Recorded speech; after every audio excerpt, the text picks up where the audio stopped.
Hello there. What is going on, everybody? We're talking about Star Wars coming to Magic the Gathering. It's been a big talked about subject lately, and a lot of people have mixed opinions on it. I did a video talking about Star Wars finally coming to Magic the Gathering, and there's definitely been some pushback of people saying that, well, no, it's not actually, you're just speculating. I want to talk about the entire discussion and give some points on the good, reasonable arguments of why it might not actually happen, but the better arguments, I think, on why it probably is going to happen. But I'm going to articulate those points, hopefully, in this video, and I'd love to get your response, hear what you think. Also, we're actually going to start a new round of the $25 Amazon gift card giveaway in this video, because we're going to be announcing the winner at the end of this video. So make sure you watch all the way to the end. We'll announce the latest winner. If you don't win, don't worry. You can jump in for the next giveaway. You just have to be a subscriber and leave a comment on this or one of my other videos. It's as simple as that. Let me know your thoughts on Star Wars coming to Magic the Gathering and Star Wars spreading out to other game platforms as well. The license kind of opening up a little bit because it seems like that may be happening. I will illustrate more of that. But first, let's go into the overall setting on what happened. Now, this is a fake card, by the way. This is not real. At Gen Con, Hasbro and Wizards of the Coast had a big panel where they unveiled some big news about Universes Beyond, which is a platform that Magic the Gathering has as a way to bring new worlds, crossovers, and different licenses into Magic the Gathering. It's been exclusively a Magic the Gathering platform, basically a kind of an umbrella of lots of different worlds and IPs, everything from Transformers to Jurassic Park to Doctor Who to Star Trek to Marvel, lots and lots of Marvel and everything like that. All of these things making ways for them to come into Magic the Gathering and be cards that you can play in Commander, then cards that you can play in even in Standard. It's this whole crossover. Doesn't make it canon in the universe of Magic the Gathering proper, but it does allow for some crossover cards to happen and custom commander decks or pre-con commander decks, all kinds of cool stuff like that. So it's a full-blown kind of Fortnite level world of crossing over in Magic the Gathering through a platform called Universes Beyond. Universes Beyond is coming to Dungeons and Dragons, and the first entry into that is going to be World of Warcraft. Now they go into that. That's going to be coming out later this year. This is a big deal. And now they did not specifically say that World of Warcraft was also coming to Magic the Gathering, although it certainly stands to reason that it would. World of Warcraft is a universe that's very close to the canon universe of Magic the Gathering. A lot of the fantasy, the sword and sorcery, the dragons, the liches, all of that kind of stuff, all the creature types and everything, it just would fit perfectly. It would actually make for an excellent Universes Beyond, and there's no way you'll convince me that this is not coming to Magic the Gathering. I'm sure it will. It's probably just not coming. It's more of a question of when rather than if. It absolutely stands to reason that they would do this. Yes, there was also a card game for this a long time ago too, and that doesn't preclude it from happening again. They've done this plenty of times. Final Fantasy had a card game, then they also had a Universes Beyond in Magic the Gathering. These things happen. Now, with that in mind, at the end of this presentation, they also announced that Star Wars was also coming to Dungeons & Dragons in 2027, but they didn't give any additional details. They just had a guy come out in a Darth Vader costume, and they kind of left it there. More information will be coming eventually, but this was a huge buzzword that Star Wars is coming to Universes Beyond, coming to Dungeons & Dragons. That's what we actually know. Now, there's a whole lot we can assume from this, because if Star Wars is coming to Universes Beyond, that certainly sounds like it opens the door for it to be in Magic the Gathering. But a lot of people have said, well, no, it's not coming to Magic the Gathering because there's other things. So let's talk about the reasons why not. And then I'll go into the reasons why I think it will happen. But there's some good arguments for people saying why it's not coming to Magic the Gathering.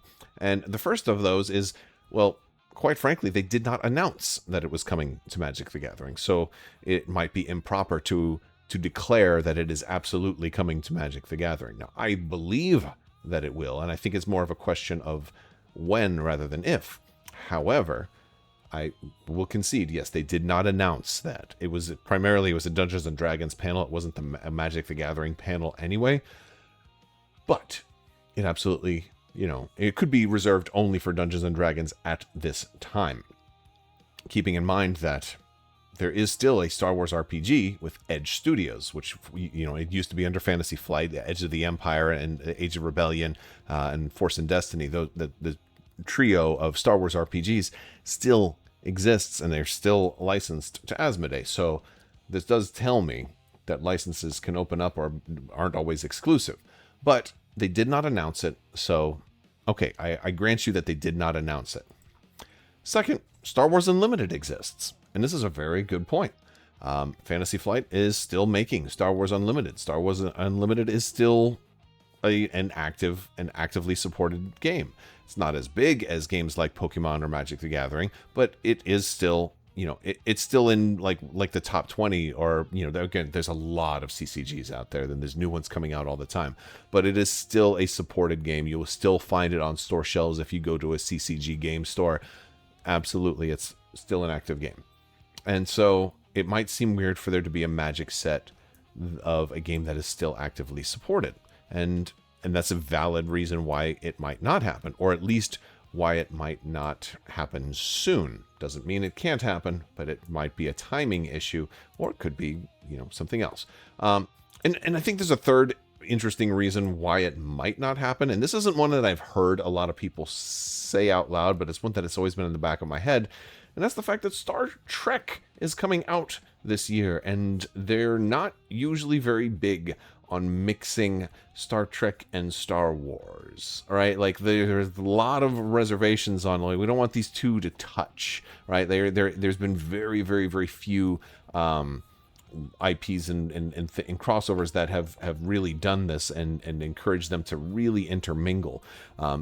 You could make the argument that, up until recently, Lego had never done this, but Lego has finally recently done a Star Wars or a Star Trek set.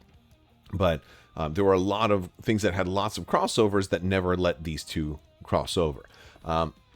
So, it just seems like they might not want that to happen, but maybe, who knows, right? So I thought that was just an interesting sidebar. I think the bigger one is probably the fact that Fantasy Flight is still actively making Star Wars Unlimited. And those are all valid reasons why they might not happen. But I also think there's plenty of valid reasons why it absolutely will happen, and why we will see a Star Wars crossover into Magic the Gathering. Before I do that, I want to remind you to check out our sponsors. We have some awesome links in the video description below. If you head over to Game Toppers LLC, you can check out their amazing playmats and accessories and save 15% by using code Crabbok15. Also, if you head over to Battle Foam, use code Crabbok VIP over there, save 15% off of all of your foam, your packs, your Magnaracks, anything to transport your armies. If you're going to go to a miniature gaming tournament, any of that stuff, check out, there's links in the description below. You don't have to remember the codes, but the codes are floating above me the whole time too. Great partners. I love their product. I use their product. It's excellent stuff. So check those guys out, and check out other links in the description below too. If you want to jump into Patreon or in our Discord or other social media links, all of that is down there. Okay, so why will we get Magic the Gathering? Well, first off, Universes Beyond. If Star Wars is coming to Universes Beyond has always been Magic the Gathering in the past. And of course, especially if you ever see World of Warcraft come to Magic the Gathering, you're definitely going to know that it's at least the door is there. Whether it's a timing thing, that's fine, but the door is basically open now for it because of Universes Beyond being a Magic platform that has just been extended. It's like the umbrella got a little bit wider. That doesn't mean, that it's a whole separate umbrella, right? At least as far as we know right now. So that's the first reason, because Universes Beyond is primarily a Magic the Gathering platform. The second reason is, even though Star Wars Unlimited exists, it doesn't seem like Asmodee and Fantasy Flight have an exclusive license to card games for Star Wars. And I'll take you back to last Christmas. Last Christmas, when I gave you my heart, the very next day you gave it away. No, wrong last Christmas. Last Christmas, there was announced that a new card game was being worked on. Now, this one, I will caveat that it is a digital card game because Star Wars Unlimited apparently didn't have like a digital platform, or they're not doing anything digitally with that. I kind of had wished they were at the time. But yeah, so Star Wars announced a partnership with 036 Studio and CCG Lab to develop a new collectible card game digitally. Now, this does mean, granted, that there's going to be at least 2 Star Wars card games.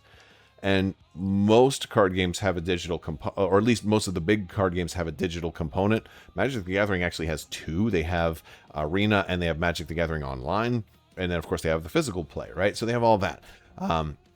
So, again, I don't see anything. We don't get to read all of the licensing agreements. We don't always know all of the specifics and what is allowed and what isn't allowed and how often those are renewed and when they're renewed, if they alter or whatnot. But against, Disney as a whole has been opening up their licenses a lot more. Marvel profiles are all over the place with different games. Star Wars feels like they've been opening up over time. They used to be very, very exclusive. Remember when only EA was the only company that could make any Star Wars game?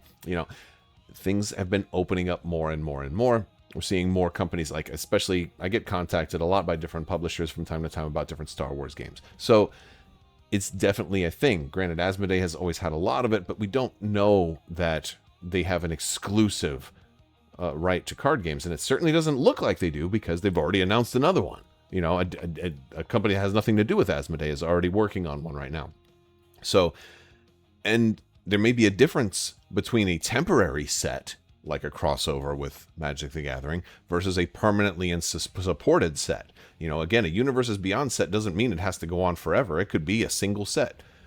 Theoretically, I think it would be probably 3 sets. I think you would do like an old set, including the prequel trilogy and Old Republic stuff. I think you'd do a Galactic Civil War set with all of the classics. And then I think you'd do like a sequel set that would include everything after Return of the Jedi. So it would have some book stuff maybe, but it would also have Mandalorian and all of the Mandoverse and then the sequel trilogy stuff and stuff like that. I think they would probably stretch it out into like a multi-set thing, but it would still be a limited, only X number of releases, very similar to how Marvel has done their stuff.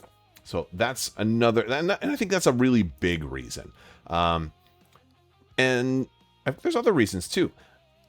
Here's another reason why it might absolutely happen and might not even be bad for Fantasy Flight or Star Wars Unlimited. A rising tide raises all ships, right? If you release Star Wars Magic the Gathering in a limited set, maybe it's only 1 set, maybe it's 3 sets, maybe it's multiple, what have you, that can bring a lot of people into the game. Universes Beyond is what pulled me back into Magic the Gathering, the Star Trek set coming out, and I jumped back in during like Ninja Turtles to kind of ramp up for Star Trek.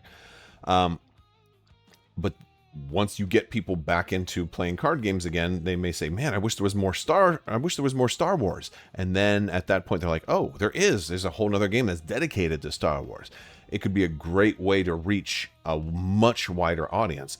It might even have Fantasy Flight's ringing endorsement because of the fact that it could bring even more Star Wars players into the card gaming arena. It's a good thing to reach more people because it can bring more people into our hobby. And I think it could extend beyond card games and can also pull people into miniatures gaming and board gaming and all kinds of tabletop gaming. So it can be good for the industry as a whole. It could be a really good business decision for all existing licenses and tabletop gaming as a whole. Might be bad for your shops that are at capacity, though, because then they're going to have lines going out the door. That's the only loser, I think, in a situation like that. And then I've got one more issue that's maybe a little bit more pragmatic. I don't know.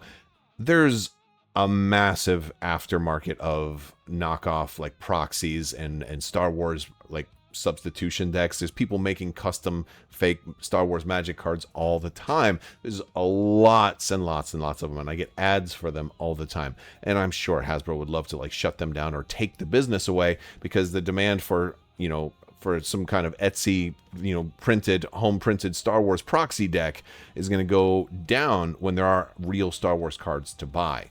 Granted, it's not going to stop people from proxying, and some people will always proxy and everything like that. I'm not here to talk about that, but I am here to say that I think the demand for a Star Wars proxies goes way down when there are real Star Wars cards to be played.